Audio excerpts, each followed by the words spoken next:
हमारे उद्धारकर्ता प्रभु यीशु मसीह के मधुर और सामर्थ्य नाम में आप सभी श्रोताओं का हार्दिक अभिनंदन है। क्या आप बाइबल की कहानियाँ सुनना पसंद करते हैं? अगर आप बाइबल की कहानियाँ सुनना पसंद करते हैं तो मेरी इन बाइबल कहानियों को सुनकर आप अपनी आत्मिक उन्नति कर सकते हैं। आइए आज हम भविष्यवक्ता शमूएल की माँ कौन थी इसकी कहानी सुनते हैं और भविष्यवक्ता शमूएल की माँ के जीवन से हम क्या सबक सीख सकते हैं।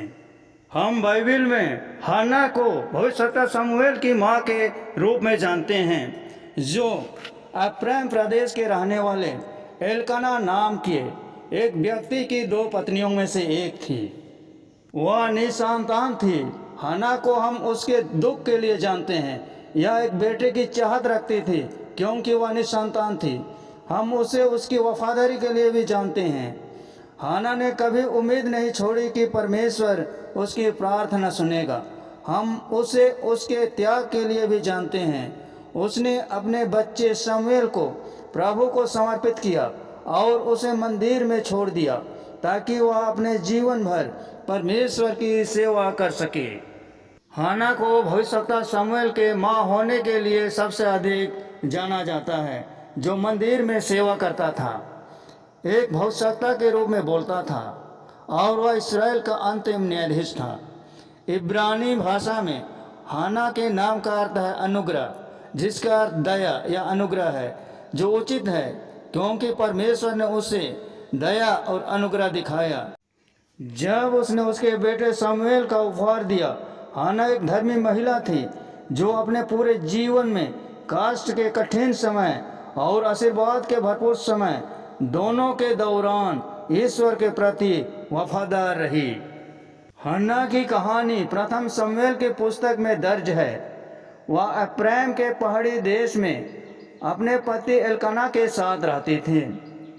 वे एक धार्मिक जोड़े थे जो नियमित रूप से यहोवा को बलि चढ़ाने के लिए शीलो के मंदिर में जाया करते थे।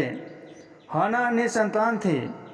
उसकी संस्कृति में निसंतान होना शर्म का एक स्रोत था क्योंकि लोग अक्सर इसे ईश्वर की नाराजगी से जोड़ते थे।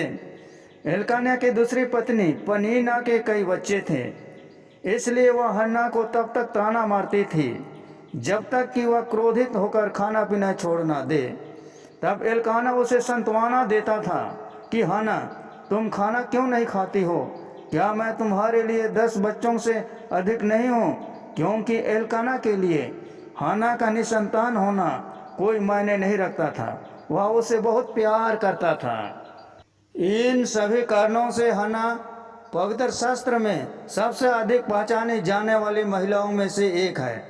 हम में से बहुत से लोग उसकी कहानी को याद करते हैं क्योंकि वह मां ना बन पाने के कारण बहुत दुखी थे। उसने मंदिर में अपनी शक्तिशाली प्रार्थना में परमेश्वर से अपना अनुरोध किया था। ऐसा कौन सी माँ है जो हन्ना के साहसिक कदम से प्रभावित नहीं होगी? अपने नन्हे से आशीर्वाद को मंदिर में छोड़कर पुजारी एली द्वारा उसका पालन पोषण किया जाना एक महान कार्य था। हन्ना की कहानी प्रार्थना में विश्वास और दृढ़ता का एक सुंदर उदाहरण है। हम उसी कहानी पहला शमूएल अध्याय 1 और 2 में पढ़ सकते हैं। हन्ना की शादी एल्काना नाम के एक व्यक्ति से हुई थी, लेकिन वह इस बात से दुखी थे कि उसे कोई बच्चा नहीं था।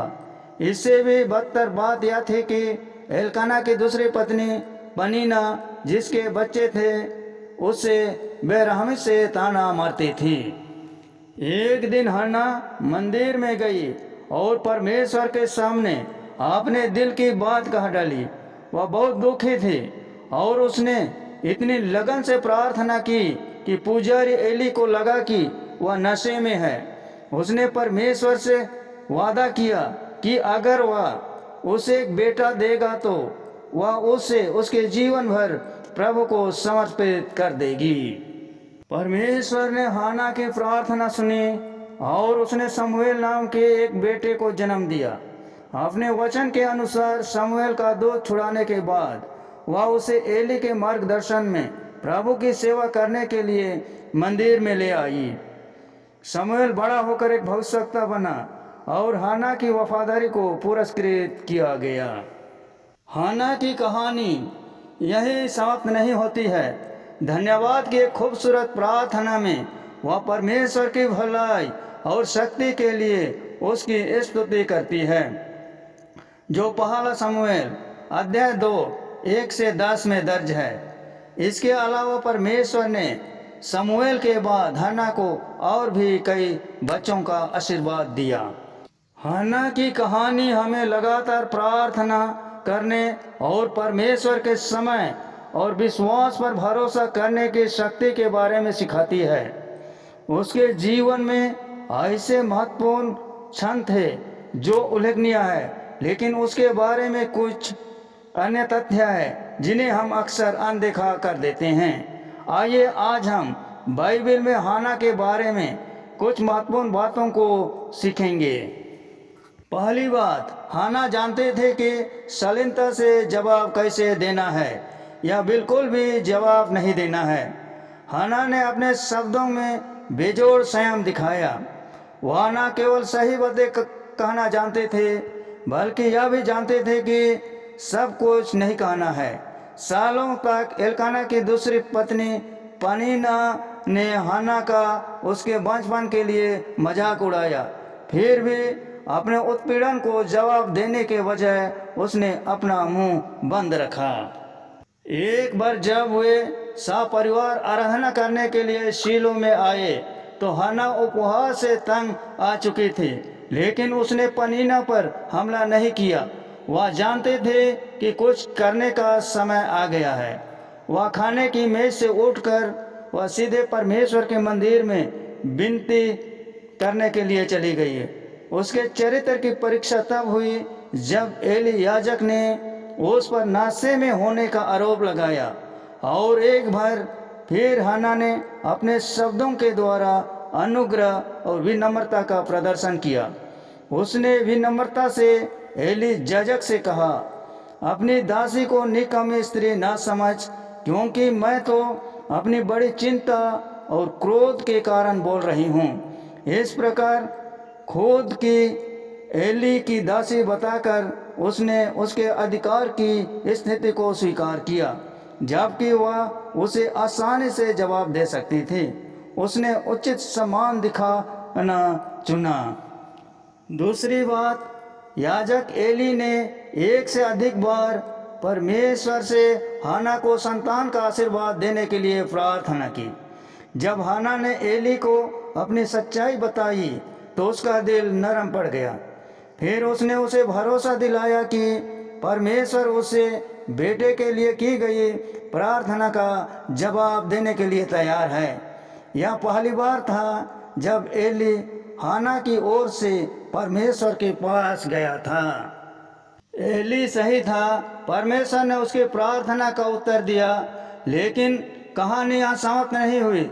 जब हाना ने शमूएल को जन्म दिया, यह तब भी समाप्त नहीं हुआ।